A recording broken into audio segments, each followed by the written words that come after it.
Bonsoir à tous, très heureux de vous retrouver. Soyez les bienvenus sur ce plateau. Bienvenue aux Échos du Vatican. Direction tout de suite les pays baltes. C'est là que le pape François s'est rendu ces derniers jours. 4 jours de voyage, 3 pays visités. Il s'est rendu en Lituanie, en Lettonie et en Estonie. Un déplacement qui s'inscrit dans le contexte du centenaire de l'indépendance de ces 3 États. C'était son 25e voyage apostolique hors d'Italie. Je vous propose de faire le point sur ce voyage, étape par étape, avec les images de la télévision du Vatican.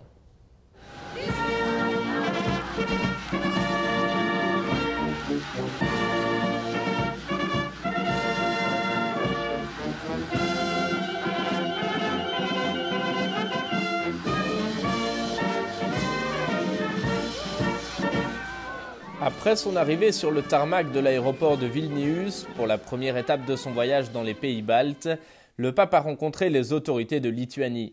Dans le palais présidentiel, devant les représentants politiques et religieux, devant les autorités civiles et le corps diplomatique, le Saint-Père a rendu hommage au peuple lituanien. Il a d'abord évoqué le centenaire de la déclaration d'indépendance du pays. Un siècle marqué par de multiples épreuves et souffrances que vous avez dû supporter, a-t-il dit, en référence à l'occupation nazie puis soviétique.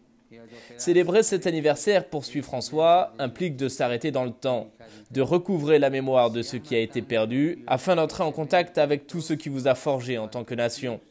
Chaque génération est ainsi appelée à faire sienne les luttes et les acquis du passé, à honorer dans le présent la mémoire des anciens. Le pape a ainsi rendu hommage à l'âme forte des Lituaniens, cette âme qui leur a permis de résister aux adversités de leur histoire. Une histoire marquée du sceau de l'hospitalité et de l'accueil d'une multitude d'ethnies et de religions. Lituaniens, tartares, polonais, russes, biélorusses, ukrainiens, arméniens, allemands, catholiques, orthodoxes, protestants, musulmans, juifs, autant de peuples et de foi ayant vécu en paix avant que ne surviennent avec fracas les idéologies totalitaires qui ont rompu la capacité d'accueillir et d'harmoniser les différences, semant la violence et la méfiance. Dans son discours, le pape a invité le pays à puiser dans son passé la force d'affronter les défis du présent et de l'avenir, ainsi qu'à faire entendre sa voix sur l'accueil des différences.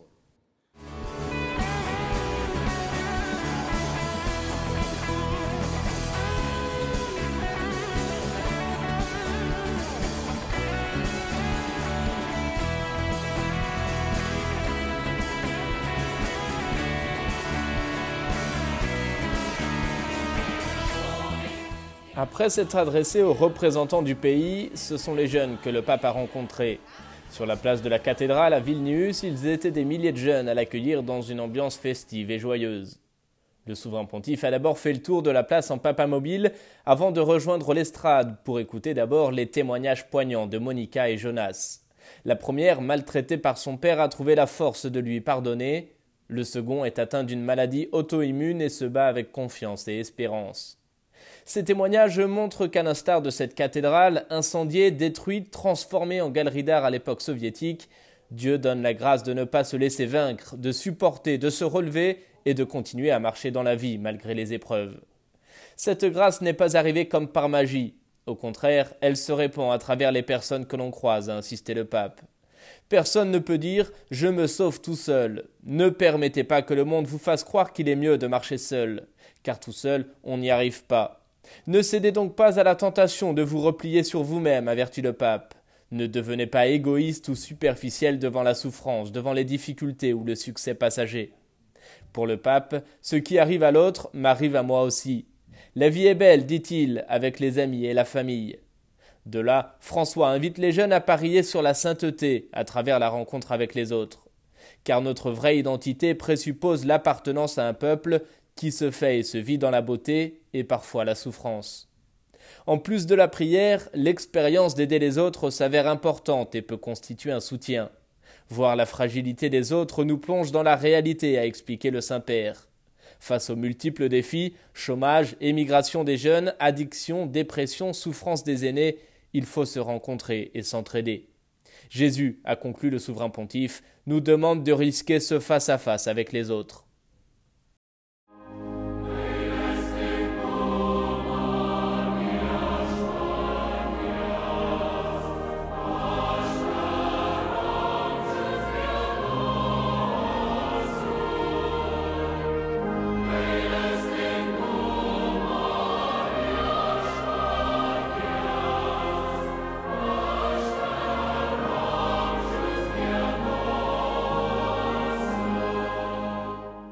Toujours en Lituanie, à Kaunas, la deuxième ville du pays, le Saint-Père a célébré la messe ce dimanche devant des milliers de fidèles et de nombreux évêques également venus des pays alentours.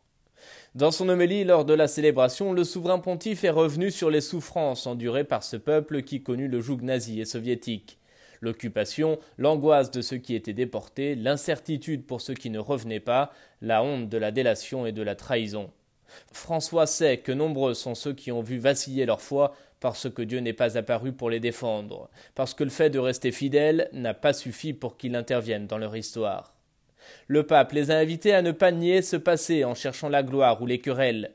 Il met en garde contre ce désir de pouvoir et de gloire, la manière la plus commune de se comporter pour ceux qui ne réussissent pas à guérir la mémoire de leur histoire et qui pour cette raison n'acceptent pas de s'investir dans le travail présent. Au contraire, le pape suggère un antidote, celle de Jésus, qui consiste à se soucier des plus faibles.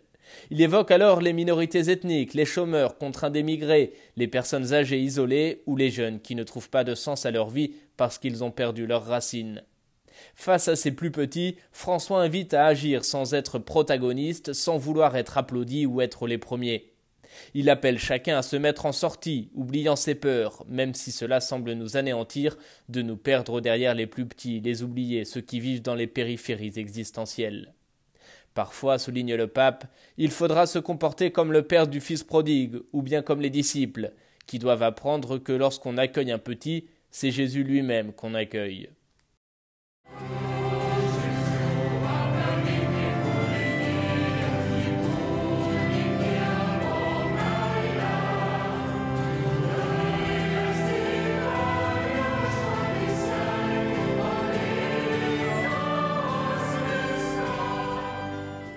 Plus tard, dans l'après-midi, le Saint-Père s'est rendu dans la cathédrale de Kaunas, où l'attendaient prêtres, séminaristes et consacrés de Lituanie. Dans son allocution, le Saint-Père a évoqué l'histoire spécifique de ce pays, et notamment tous ces martyrs anonymes dont on ne connaît même pas les lieux de sépulture. Vos pères ont souffert, ont lutté, ont été emprisonnés, a dit le pape, en saluant avec émotion les religieux les plus anciens, dont certains ont connu l'expérience de la prison à l'époque soviétique. Aujourd'hui pourtant, avertit François, ce sont de nouveaux dangers qui menacent les prêtres et les consacrés. Ce ne sont plus les dictateurs qui persécutent, mais c'est un mal plus insidieux qui fait beaucoup de dégâts. C'est l'esprit de sécularisation et d'ennui qui éteint l'espérance, qui affadit l'amour ressenti lors du premier appel.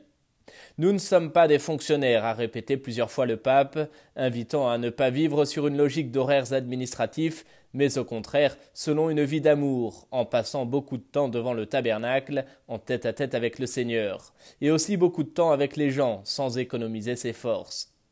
Le souverain pontife a conclu en invitant tous les prêtres et les consacrés à soigner leur temps d'intimité avec le Seigneur, afin de garder toujours une âme pleine de tendresse, de douceur, de miséricorde, d'amour et de paternité.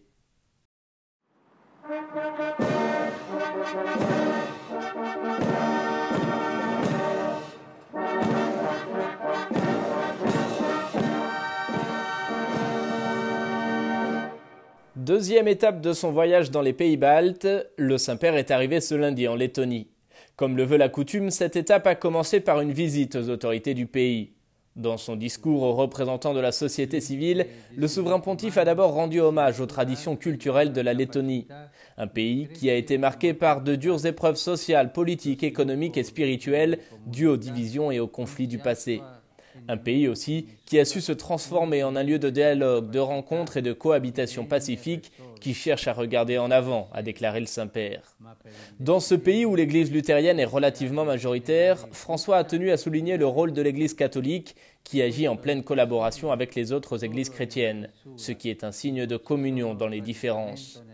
Évoquant le centenaire de l'indépendance de la Lettonie, qui est la raison de son voyage, le pape estime que cette célébration rappelle l'importance de continuer à parier sur la liberté et sur l'indépendance du pays, qui sont, à n'en pas douter, dit-il, un don, mais aussi une tâche qui implique chacun.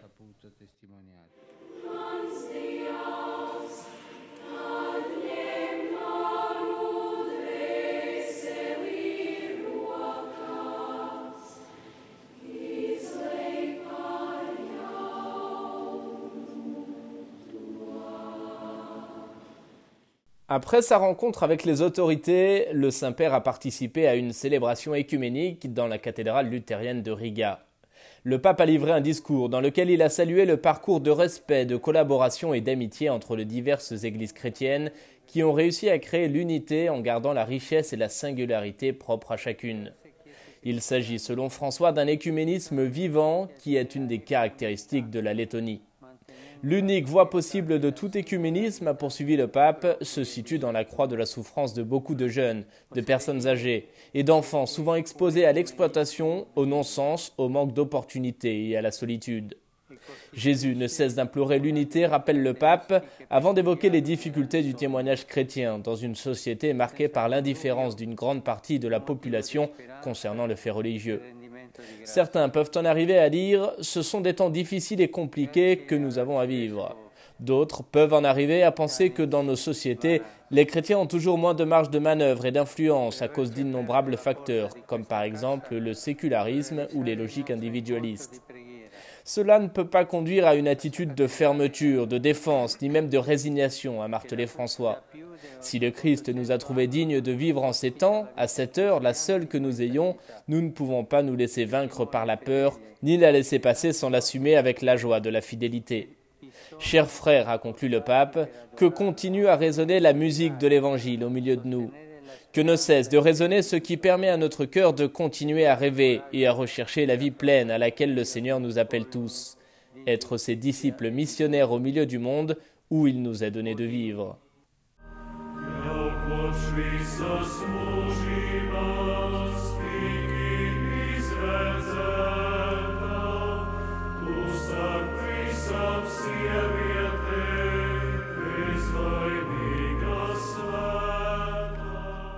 À 200 km de Riga, le pape a célébré la messe au sanctuaire de la Mère de Dieu à Aglona.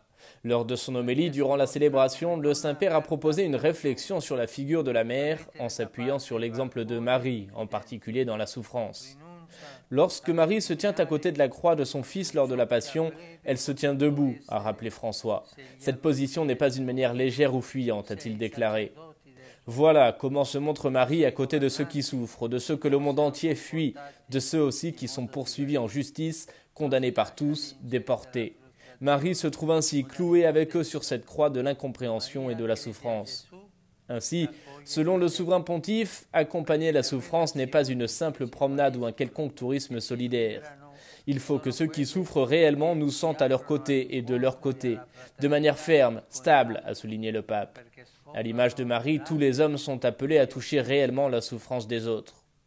Bien souvent, estime François, on peut rester à côté de très nombreuses personnes, partageant leur habitation, leur quartier, leur travail, mais ne pas accueillir ou accepter l'autre avec amour.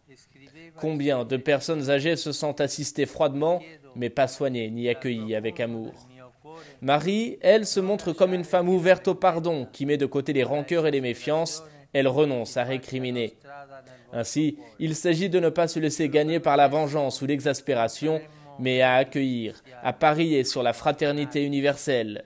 Surtout, regrette le pape, dans notre époque qui nous invite à nous méfier des autres et cherche à nous démontrer prospérité et sécurité avec des statistiques.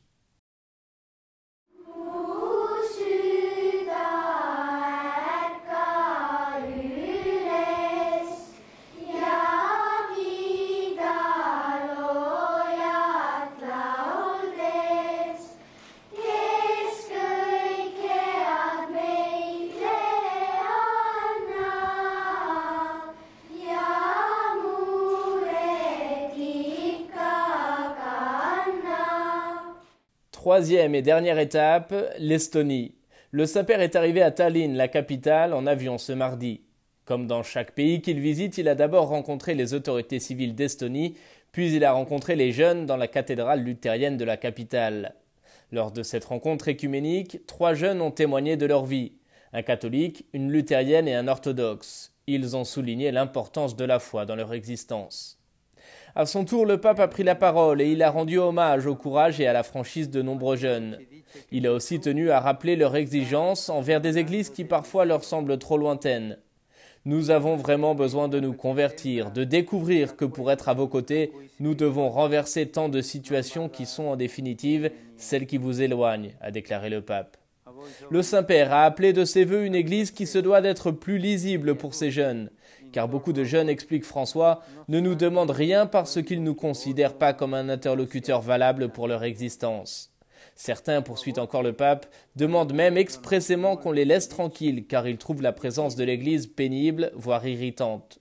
Ils sont indignés par les scandales sexuels et économiques face auxquels ils ne voient pas une nette condamnation. En vous voyant ainsi réunis et chantant, je m'unis à la voix de Jésus et je reste admiratif parce que malgré notre manque de témoignages, vous continuez à découvrir Jésus au sein de nos communautés. Au-delà de nos limites et de nos divisions, a conclu le pape, Jésus, lui, continue à être le motif de notre rencontre.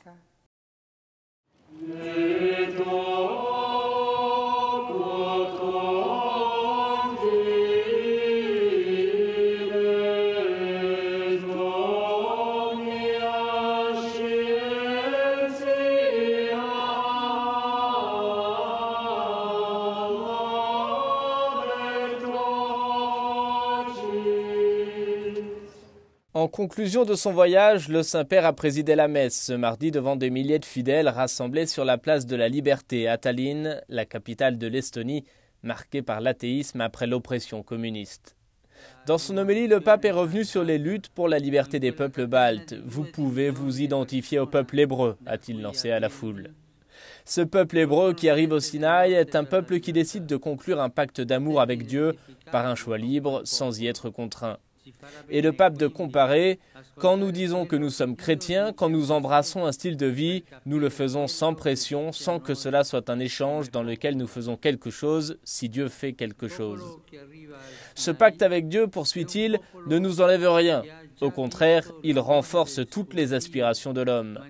Ceux qui se considèrent libres sans pour autant croire en Dieu sont, eux, semblables à des orphelins qui errent sans maison ou revenir. Filant sa métaphore avec le peuple d'Israël, le souverain pontife a rappelé l'épisode du veau d'or. Mais être le peuple élu ne signifie pas être les seuls ou sectaires. Pour le pape, cela signifie d'être plutôt en sortie. Nous devons vaincre la peur et abandonner les espaces sécurisés parce qu'aujourd'hui, le plus grand nombre des Estoniens ne se reconnaissent pas croyants, a-t-il pointé, soulignant la sécularisation du pays. Plus que jamais, nous avons besoin de grandir dans un regard de proximité, pour contempler, nous émouvoir et nous arrêter devant l'autre chaque fois que c'est nécessaire. C'est cela, l'art de l'accompagnement, a conclu le pape.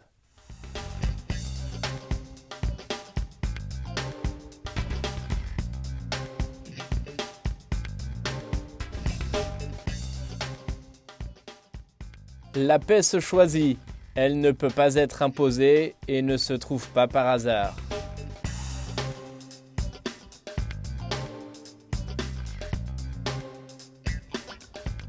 Rencontre peu banale entre le pape François et une star du rock, Bono Vox, le célèbre chanteur du groupe U2, a été reçu par le Saint-Père au Vatican. Il venait notamment soutenir la fondation éducative Scholar Occurrentes. L'artiste a qualifié cette rencontre de coup de foudre. On regarde un résumé. Cette rencontre avec le pape était un coup de foudre, a estimé Bono Vox. Le leader du groupe de rock U2 était ici pour apporter son soutien à la mission éducative de la fondation Scholas Occurrentes, une organisation qui opère pour la formation et le développement des enfants et des jeunes du monde entier. Le chanteur, connu pour ses engagements caritatifs, a évoqué avec François la question des abus sexuels commis par des membres du clergé, notamment en Irlande, son pays natal. Évoquant cette rencontre, il a parlé d'un dialogue naturel et fluide, touchant à plusieurs thèmes d'actualité comme l'éducation des jeunes à travers le monde. Les deux hommes ont enfin abordé la question de l'environnement. Le pape François est un homme extraordinaire dans ces temps extraordinaires, a conclu l'artiste. L'audience générale à présent, comme chaque mercredi, le Saint-Père a délivré sa catéchèse. Il a poursuivi son cycle de réflexion sur les 10 commandements et en particulier, le pape s'est arrêté sur l'importance d'honorer ses parents, une condition, dit-il, qui permet d'avoir une longue vie heureuse. On écoute un résumé de sa catéchèse.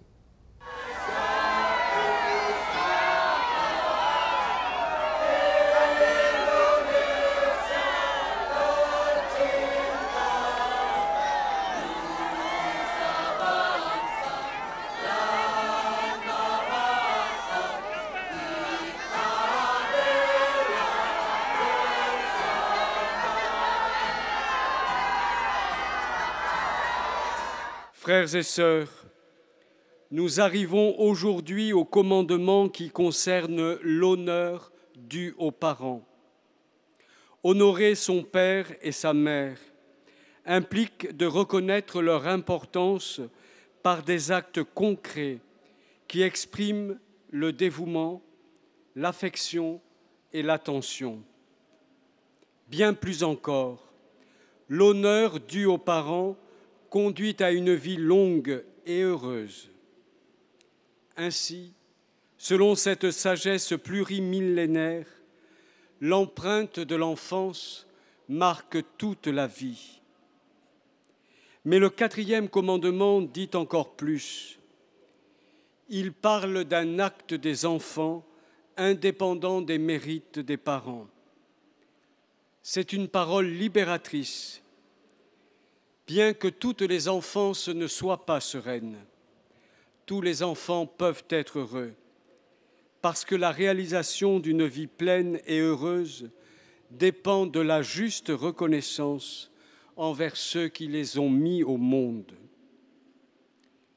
À l'exemple de nombreux saints, l'homme, quelle qu'ait pu être son histoire, reçoit de ce commandement l'orientation qui conduit au Christ en qui se manifeste le Père véritable.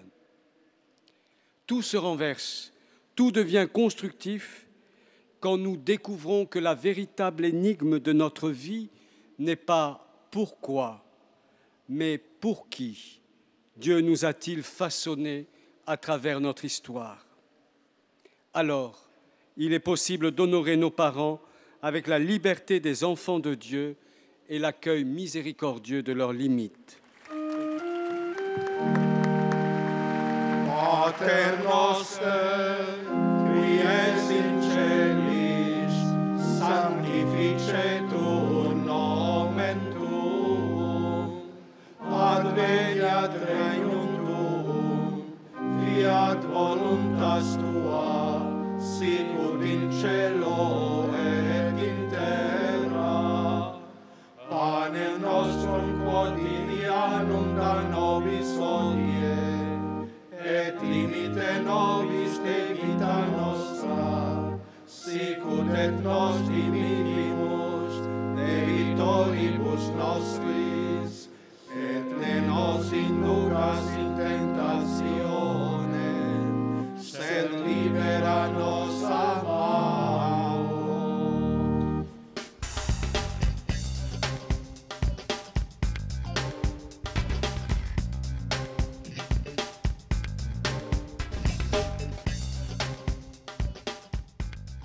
Du moment que l'image de Jésus est posée comme un sceau en chaque cœur humain, chaque homme et chaque femme nous offre la possibilité de rencontrer Dieu.